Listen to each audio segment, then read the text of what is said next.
gendre disait qu'il allait me mettre à la porte parce que je n'aidais pas assez. Alors j'ai arrêté de payer les factures qu'ils ignoraient que je payais. Dites-moi ce que vous en pensez. Votre opinion est très importante et abonnez-vous. À ma chaîne, pour soutenir mon travail, votre aide est précieuse. Mes mains tremblaient en tenant ma tasse de café ce dimanche matin. Ce n'était pas à cause du poids. Dieu sait que ces mains, abîmées par tant d'années de couture, ont supporté des fardeaux bien plus lourds. C'était à cause de ce que je venais d'entendre, caché derrière la porte de la cuisine. La voix de Jean-Pierre, mon gendre, tranchait comme un rasoir. Cette vieille ne fait que prendre de la place. Elle ne paie même pas les factures.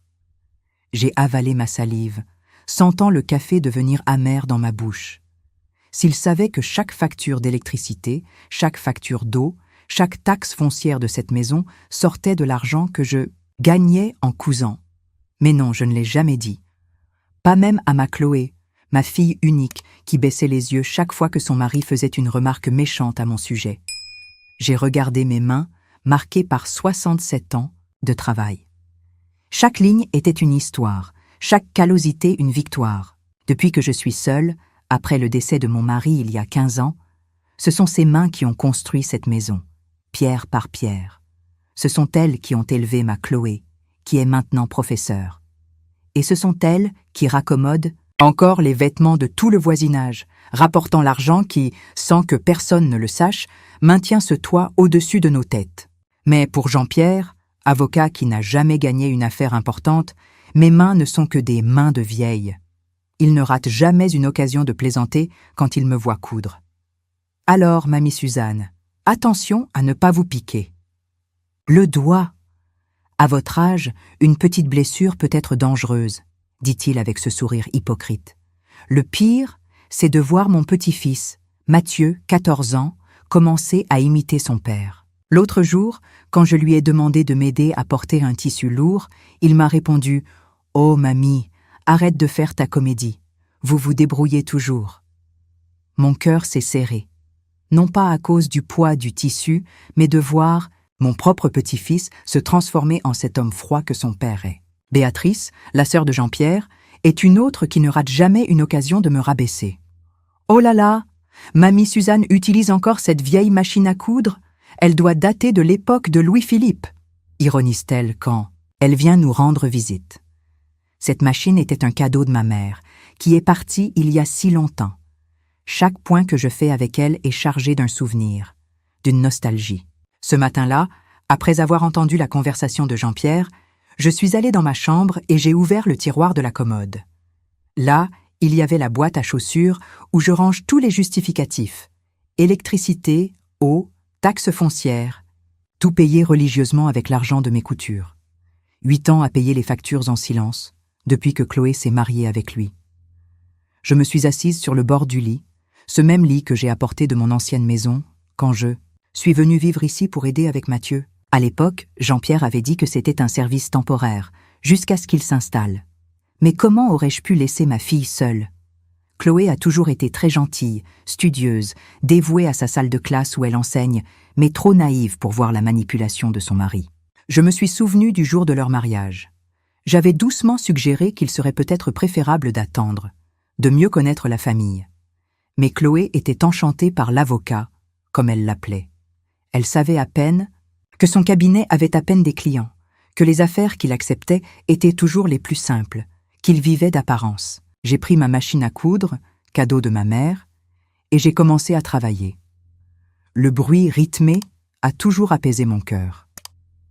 J'avais 3 robes à ajuster pour Madame Dubois de la boulangerie, 2 pantalons de Monsieur Martin à ourler et une robe de soirée de Madame Leclerc à élargir. Ce travail qu'il méprise tant est ce qui maintient les factures à jour. C'est alors que j'ai entendu des pas dans le couloir. C'était Béatrice, sa voix stridente entrant sans frapper. « Oh là là, mamie Suzanne, cette vieille machine encore? Vous ne vous lassez pas? Vous n'avez jamais pensé à chercher un hospice? J'en ai entendu parler d'un très bien, vous savez. » Mes mains se sont arrêtées un instant. La boule dans ma gorge a grossi, mais j'ai gardé la tête haute. J'ai souri, comme je le fais toujours. « Non, Béatrice, je ne me lasse pas encore, tant que Dieu me donnera de La force dans les mains. Elle m'a coupé. De la force dans les mains? Vous avez à peine la force de tenir une tasse? Je l'ai vu ce matin. Vous trembliez comme une feuille. À ce moment-là, quelque chose a commencé à changer en moi. Ce n'était pas le tremblement de la faiblesse, c'était de la rage contenue. Rage d'être traitée comme un poids dans la maison que j'ai moi-même construite. Rage de voir ma fille prise au piège d'un mariage avec un homme qui ne sait que rabaisser les autres. Rage de tout ce mépris déguisé en inquiétude. Mais j'ai ravalé mes larmes, comme je le faisais toujours. J'ai continué à coudre, chaque point une prière silencieuse pour la force. C'est alors que j'ai entendu Béatrice fouiller dans mes affaires. « Oh là là, combien de vieux papiers vous gardez? C'est tout ça des factures? Laissez-moi regarder. » Je me suis levée d'un bond, mais il était trop tard. Elle avait déjà les justificatifs à la main, les yeux écarquillés, en voyant les montants, les dates, tout ce que j'avais tant essayé de cacher. « Attendez, c'est vous qui payez ?» Je n'ai pas fini d'entendre. Je suis sortie de la chambre, les jambes flageolantes, le cœur battant à tout rompre. Dans le couloir, je suis tombée sur ma voisine, Isabelle, qui venait apporter un gâteau. Ses yeux de 70 ans, toujours si attentifs, ont tout de suite compris que quelque chose n'allait pas. Mais avant qu'elle ne puisse me poser de questions, j'ai entendu la voix de Jean-Pierre dans le salon. « Béatrice, tu ne vas pas croire. J'ai enfin vendu cette vieille machine de mamie Suzanne. Elle ne faisait que prendre de la place. Mon monde s'est assombri. La machine de ma mère, mon gagne-pain, mon souvenir le plus précieux, vendu sans ma permission. J'ai senti le sol se dérober sous mes pieds, mais je suis restée debout. Isabelle m'a retenue par le bras, ses yeux disant « plus que des mots ne pourraient l'exprimer ». C'est à ce moment-là que j'ai compris. Ce n'était pas moi qui devais quitter cette maison. C'étaient eux qui devaient apprendre la valeur de ce qu'ils ont toujours eu et qu'ils n'ont jamais su apprécier. Cette nuit-là, je n'ai pas réussi à dormir. Je suis restée assise sur le bord du lit, regardant l'espace vide où se trouvait autrefois la machine de ma mère. Chaque centimètre de ce coin silencieux me faisait mal comme si on m'avait arraché un morceau de mon cœur. J'ai passé ma main ridée sur la table où elle se trouvait, sentant les marques que le temps avait laissées sur le bois. Combien d'histoires cette machine gardait, combien de nuits blanches à coudre des uniformes scolaires pour Chloé quand l'argent était rare. L'horloge marquait 3 heures du matin quand j'ai entendu des pas dans le couloir. C'était Mathieu, mon petit-fils qui allait à la cuisine. J'ai séché mes larmes rapidement, je ne voulais pas qu'il me voie comme ça. Mais au lieu de passer son chemin comme il le faisait toujours, il s'est arrêté devant ma porte. « Mamie, vous pleurez ?» Pendant un instant, j'ai vu dans ses yeux ce petit garçon doux qui avait l'habitude de s'asseoir sur mes genoux pendant que je cousais. Mais son visage a vite changé, prenant cette expression qui me faisait tant de mal. « Ah, c'est à cause de la vieille machine ? Papa a dit qu'il l'avait vendue pour vous en acheter une nouvelle. Plus moderne, vous savez. » Mensonge. Je savais que c'était un mensonge. Jean-Pierre ne m'achèterait jamais rien. Mais j'ai souri, comme je le faisais toujours. « Ce n'est rien, mon chéri, juste une vieillesse idiote. Vous vous plaignez toujours ?»« De tout, a-t-il répondu, en levant les yeux au ciel. « Papa a raison, vous devez vous moderniser. Cette machine était vraiment trop vieille. » Chaque mot qu'il prononçait était comme une aiguille dans ma poitrine. Non pas à cause de la critique, de la machine, mais de voir comment mon propre petit-fils avait changé. Je me suis souvenue de quand il était petit, comme ses petits yeux brillaient quand je racontais des histoires sur la machine, sur comment ma mère m'avait appris à coudre dessus. Maintenant, à 14 ans, il ne savait que répéter les mots cruels de son père. Le lendemain matin, Isabelle est arrivée tôt. Mon amie de tant d'années apportait plus qu'un simple café. Elle apportait une proposition qui allait tout changer. « Suzanne, tu ne peux pas continuer comme ça. J'ai un petit appartement au fond de mon jardin. C'est petit, mais tu peux y vivre en paix. » Mon cœur s'est emballé. Quitter cet endroit, quitter Chloé. Mais avant que je puisse répondre, j'ai entendu la voix de Béatrice dans le salon, parlant fort exprès pour que je l'entende. « Jean-Pierre, tu ne penses pas qu'il est temps que mamie Suzanne cherche un endroit à elle? Elle doit se sentir un poids ici. » Isabelle a serré ma main sous la table. Ses yeux disaient quelque chose que sa bouche ne disait pas. Il y avait un secret là, quelque chose qu'elle gardait depuis longtemps. C'est alors que Chloé est entrée dans la cuisine. Ma fille, toujours si belle dans son uniforme de professeur, semblait plus fatiguée que d'habitude. « Maman, vous avez vu l'enveloppe ? Des factures ? Je ne la trouve nulle part. » J'ai avalé ma salive. C'était aujourd'hui que toutes les factures du mois étaient dues. Des factures que je payais en silence depuis 8 ans. Je ne l'ai pas vue, ma fille. Jean-Pierre est entré, juste derrière elle, ajustant sa cravate chère, achetée avec l'argent de ma sueur, même s'il ne le savait pas. Elle doit s'être égarée, mais ne t'inquiète pas, mon amour, ces factures se paient toujours toutes seules de toute façon. Toutes seules. Le mot a résonné dans ma tête. 8 ans de factures qui se paient toutes seules. 8 ans à soutenir le luxe et l'arrogance de cet homme qui me traitait comme un déchet. J'ai senti le regard d'Isabelle sur moi, comme si elle pouvait lire mes pensées. « Mamie Suzanne », Béatrice est revenue à la charge. « J'ai entendu dire que la maison de retraite Saint-François avait des places libres. C'est un endroit si beau. Vous adoreriez. Il y a d'autres personnes de votre âge. » Chloé a finalement interféré, mais sa voix était faible, incertaine. « Béatrice, s'il te plaît.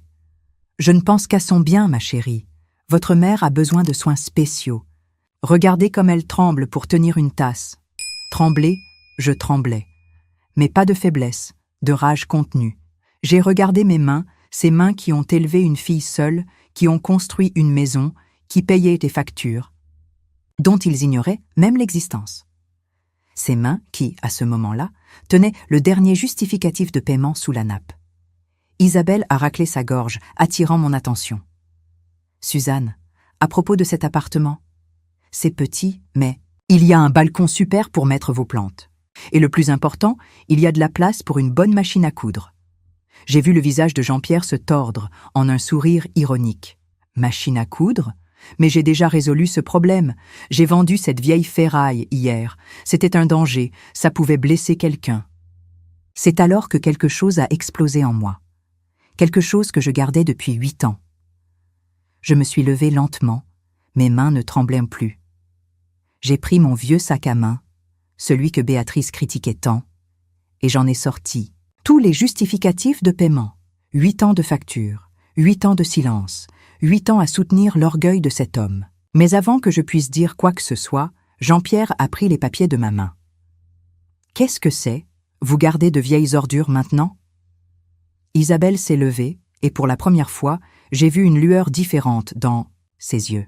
« Non, Jean-Pierre, ce ne sont pas des ordures, ce sont les factures de la maison, toutes payées par votre belle-mère ces 8 dernières années. » Le silence qui a suivi était assourdissant. Chloé a porté ses mains à sa bouche. Béatrice est devenue pâle. Et Mathieu, qui venait d'entrer dans la cuisine, a fait tomber son téléphone par terre. C'est alors qu'Isabelle a dit quelque chose qui a tout changé. « Et il y a une autre chose que vous ignorez à mon sujet ?» Ce qu'Isabelle a dit ensuite a fait trembler mes jambes. Là, dans cette cuisine, où pendant tant d'années j'ai ravalé mes larmes, mon ami de toujours a révélé « Jean-Pierre, je suis votre tante, la sœur de votre mère. » J'ai vu le visage de mon gendre perdre sa couleur. Béatrice, qui avait toujours une réponse au bout de la langue, est restée muette. Chloé s'est appuyée sur l'évier, comme si elle avait besoin de quelque chose pour se tenir. « J'ai coupé les ponts avec votre famille il y a des années, quand j'ai vu comment ils traitaient de votre mère, » a continué Isabelle, sa voix calme mais ferme. « Maintenant, je vous vois faire la même chose avec Suzanne. L'histoire se répète. » Jean-Pierre a essayé de reprendre son attitude d'avocat important. « Vous êtes confuse. Ma mère n'a jamais mentionné une sœur. »« Bien sûr que non, » a répondu Isabelle, sortant une vieille photo de son sac. « Après que j'ai dénoncé les escroqueries que votre père commettait sur des femmes seules, j'ai été exclue de la famille. Mais j'ai continué à observer de loin. Je vous ai vu grandir. Et suivre les mêmes traces que lui. Mon cœur battait si fort que j'ai cru que tout le monde pouvait l'entendre. J'ai regardé ma fille, qui pleurait maintenant silencieusement. Mathieu, toujours immobile à la porte, ressemblait à un garçon perdu, si différent de l'adolescent, arrogant qu'il était devenu. « C'est pour ça que je suis venue vivre ici, » a continué Isabelle. Quand j'ai appris que vous aviez épousé la fille de mon amie Suzanne, j'avais besoin de rester près d'elle. Je savais que tôt ou tard, vous montreriez votre vraie nature. C'est alors que la sonnette a retenti. C'était Madame Durand, mon ancienne institutrice, aujourd'hui âgée de 82 ans. Je ne l'avais pas vue depuis si longtemps, mais elle avait toujours ce regard doux et ferme qui m'avait fait apprendre à lire il y a tant d'années. « Excusez-moi de m'immiscer », a-t-elle dit, entrant lentement avec sa canne. Mais quand Isabelle m'a raconté ce qui se passait, j'ai eu besoin de venir. « Vous êtes aussi mêlé à ça ?» a demandé Jean-Pierre, sa voix tremblant de rage. « Oui », a répondu calmement Madame Durand. « J'ai été la professeure de votre première femme, Jean-Pierre. Vous vous souvenez d'elle? Celle que vous avez abandonnée après avoir pris tout l'argent de la vente de la maison ?» Chloé a poussé un cri étouffé.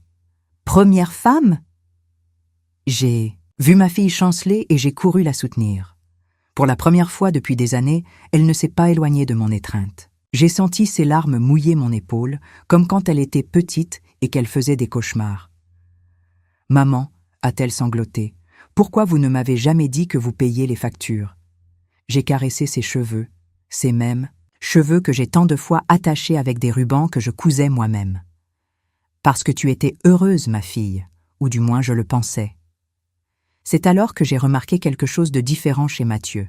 Mon petit-fils, toujours si distant ces derniers temps, était en train de manipuler son téléphone avec les mains tremblantes. « Papa, vous avez vendu la machine de mamie pour 3 000 €? Je viens de voir l'annonce sur le marketplace. » 3 000 €. Le prix que Jean-Pierre a mis sur mes souvenirs, sur le cadeau de ma mère, sur mon gagne-pain. J'ai ressenti une douleur si forte que j'ai eu besoin de m'asseoir. J'allais en acheter une nouvelle, a tenté de se défendre Jean-Pierre. Plus moderne, plus mensonge, a crié Mathieu, me faisant peur.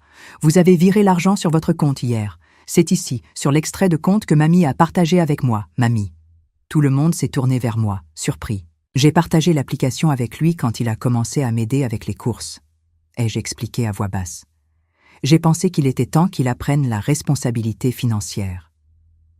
Béatrice, qui était restée silencieuse dans un coin, a finalement pris la parole.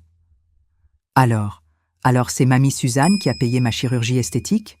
L'argent ne venait pas de votre salaire d'avocat, Jean-Pierre? Le silence qui a suivi était lourd comme du plomb.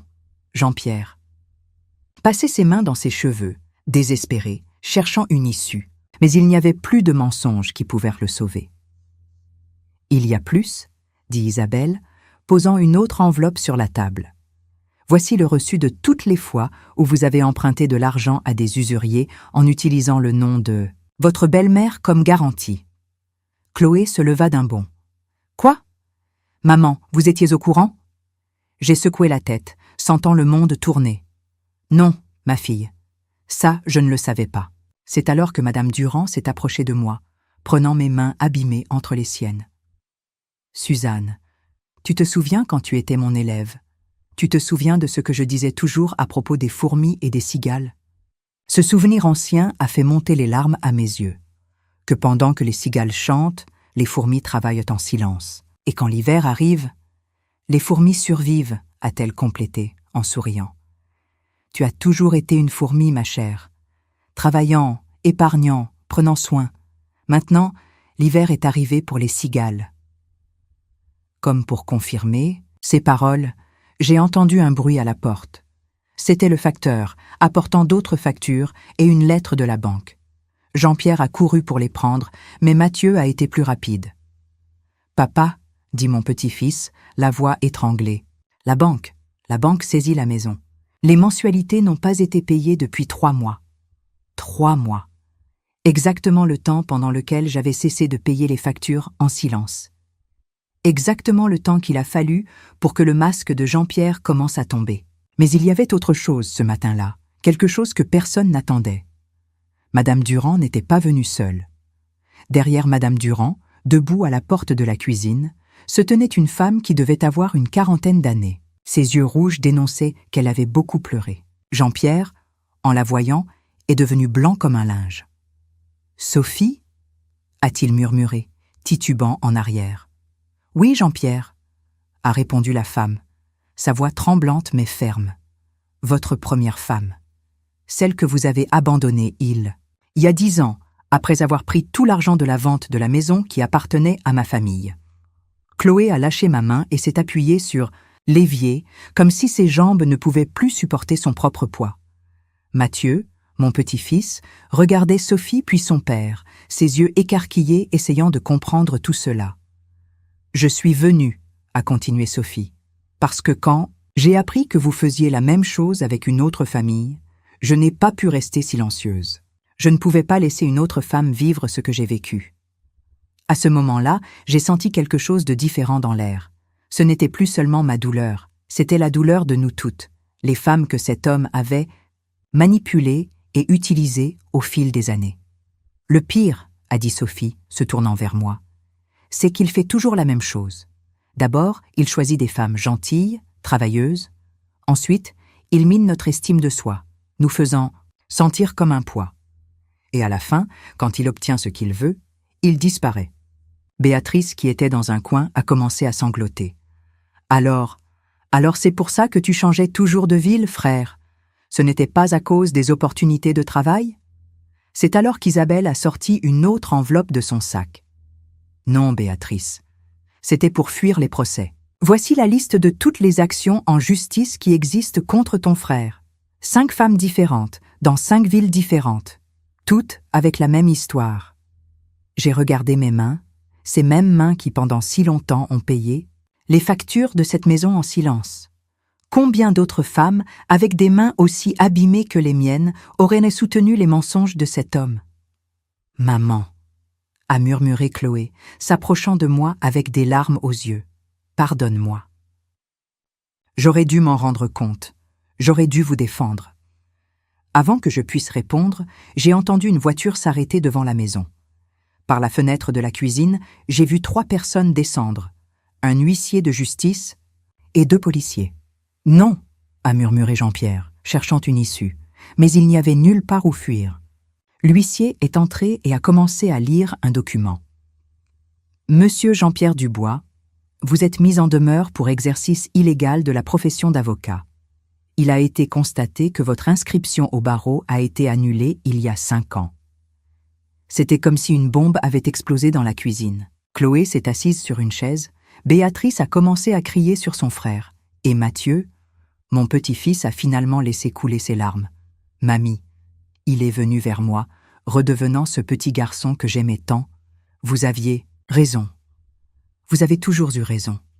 Pardonne-moi de vous avoir traité de cette façon. J'ai embrassé mon petit-fils de toutes mes forces que mes vieilles mains me permettaient. » C'est alors que j'ai remarqué Isabelle faisant un signe discret à Madame Durand, qui a sorti une autre enveloppe de son sac. « Suzanne, » a dit mon ancienne institutrice, « tu te souviens quand tu étais petite et que je disais toujours qu'un jour tu aurais ta propre entreprise ?» J'ai acquiescé, me souvenant de ces après-midi après l'école, quand elle m'apprenait à faire de petites réparations sur les vêtements des autres élèves.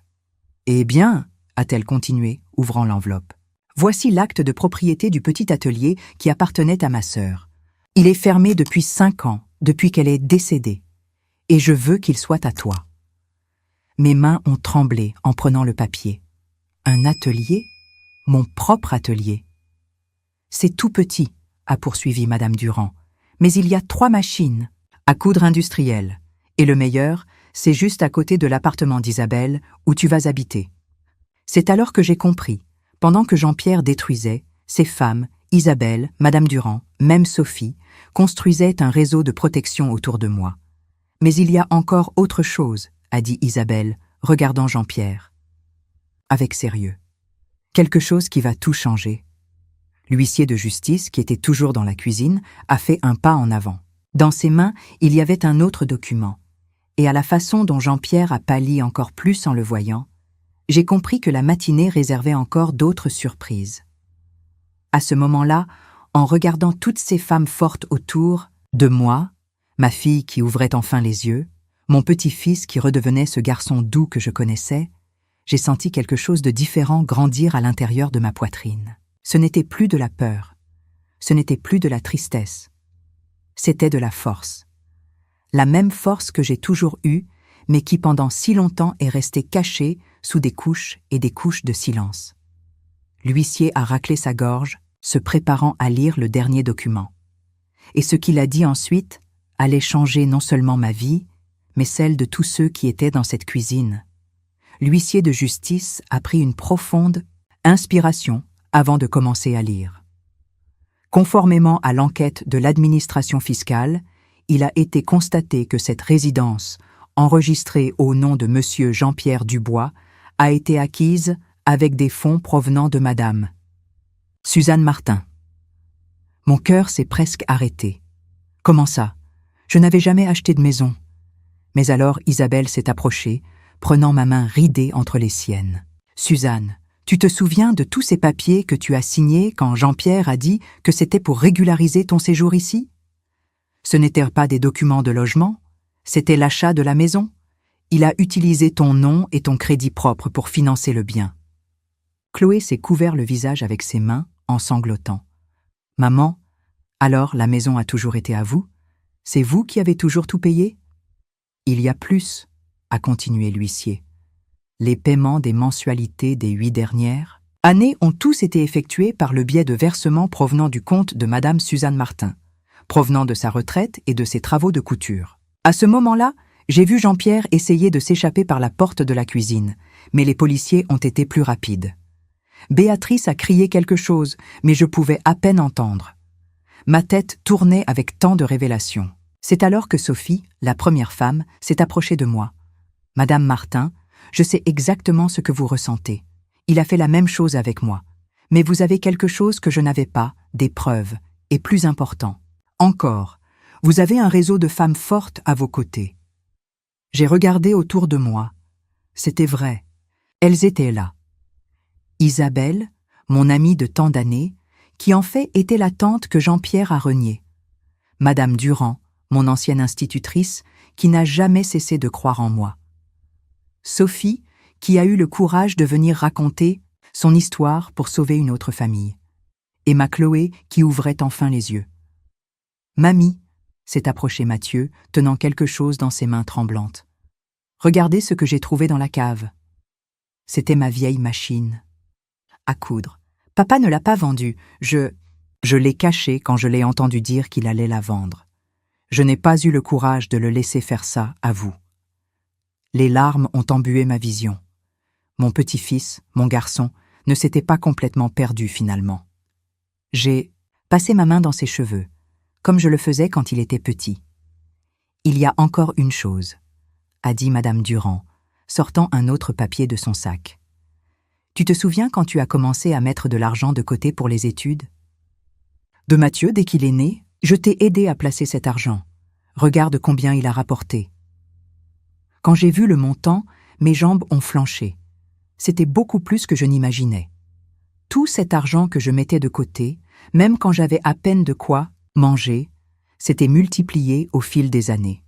« Maman, Chloé s'est agenouillée à mes côtés. Pourquoi tu ne m'as jamais rien dit? Pourquoi tu as tout supporté seule? » J'ai tenu le visage de ma fille entre mes mains abîmées. Parce que tu es ma fille. J'ai toujours voulu te protéger. Mais maintenant je vois que parfois, trop protéger finit par faire plus de mal. C'est alors qu'Isabelle a fait une annonce qui a tout changé. L'appartement que je t'ai offert, Suzanne, n'est pas seulement un endroit où vivre. C'est ton héritage. Je l'ai mis à ton nom ce matin. Et tu sais ce terrain à côté? C'est là que nous allons agrandir l'atelier de Madame Durand, qui est maintenant le tien. Et il y a plus, a complété Sophie. Toutes les femmes que Jean-Pierre a trompées. Nous avons formé un groupe. Nous nous sommes soutenus ensemble. Et quand nous avons entendu parler de vous, nous avons décidé qu'il était temps d'y mettre un terme. C'est pour ça que nous sommes toutes là. À ce moment-là, j'ai vu d'autres femmes entrer dans la cuisine. 3, 4, 5. Toutes avec des histoires similaires à la mienne. Toutes apportant des documents, des preuves, des reçus. L'huissier de justice continuait à lire des documents, mais je n'y prêtais plus autant d'attention. Je regardais mes mains. Ces mains qui pendant si longtemps ont travaillé en silence.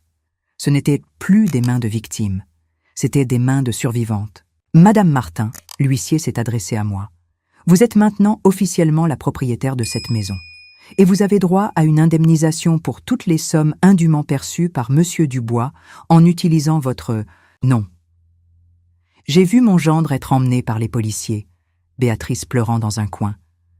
Mais je n'ai ressenti ni satisfaction ni colère. J'ai ressenti de la paix. Mamie, Mathieu a pris ma main. Vous allez vraiment habiter avec Isabelle. Et moi et maman, comment on va faire? J'ai souri, pour la première fois. Depuis longtemps, un vrai sourire. Mon chéri, cet appartement est assez grand pour nous trois. Et tu sais quoi? Je crois qu'il est temps que tu apprennes à coudre. 6 mois se sont écoulés depuis ce jour. Mon atelier, qui a commencé petit, au fond de l'appartement d'Isabelle, maintenant mon appartement, compte déjà 5 employés. Toutes des femmes avec des histoires similaires à la mienne, toutes apprenant que nos mains abîmées peuvent te construire un avenir meilleur. Chloé a repris son travail à plein temps et suit une thérapie. Mathieu passe ses après-midi avec moi à l'atelier, apprenant chaque point, chaque couture, chaque histoire que mes mains ont à enseigner. Et tu sais quoi? Il a du talent. La machine à coudre de ma mère occupe maintenant une place d'honneur à l'atelier. Je ne l'utilise plus pour travailler. Les nouvelles machines sont plus pratiques, mais tous les jours, je passe ma main dessus, me souvenant d'où je viens et de tout ce que j'ai combattu pour arriver jusqu'ici. Quant à Jean-Pierre, j'ai appris qu'il avait été condamné pour ses crimes. Béatrice a disparu de la ville, mais je ne garde pas de rancune. J'ai appris que la meilleure punition pour ceux qui essaient de nous rabaisser est de nous voir grandir. Aujourd'hui, quand je me regarde dans le miroir, je ne vois plus cette dame qui tremblait en tenant une tasse de café. Je vois une femme de 67 ans qui a découvert qu'il n'y a pas d'âge pour recommencer. Il n'y a pas de mauvais moment pour se renforcer. Et tu sais quoi d'autre? Cet argent que j'ai mis de côté pour les études de Mathieu? Il va être utilisé. Mais pas seulement pour lui. J'ai créé un fonds d'études à l'atelier. Parce que d'autres femmes, avec des mains aussi abîmées que les miennes, méritent la chance de transformer leurs histoires. Mes mains tremblent encore parfois. Mais maintenant c'est d'émotion. Quand je vois notre petite communauté de femmes grandir, se renforcer, cousant ensemble un avenir que personne ne peut voler. Et chaque soir, avant de dormir, je regarde par la fenêtre de mon nouvel appartement et je remercie. Pas d'avoir été forte, ça je l'ai toujours été. Je remercie d'avoir trouvé d'autres femmes fortes sur le chemin. Parce que j'ai découvert que le vrai pouvoir n'est pas de tout supporter seul, mais de savoir que je n'aurai plus jamais besoin d'être seule. La douleur est passée. La peur est passée. Mais la force? Ah, la force est restée. Et maintenant je sais qu'elle n'a jamais été seulement dans mes mains, elle était dans mon cœur, attendant le moment idéal pour s'épanouir.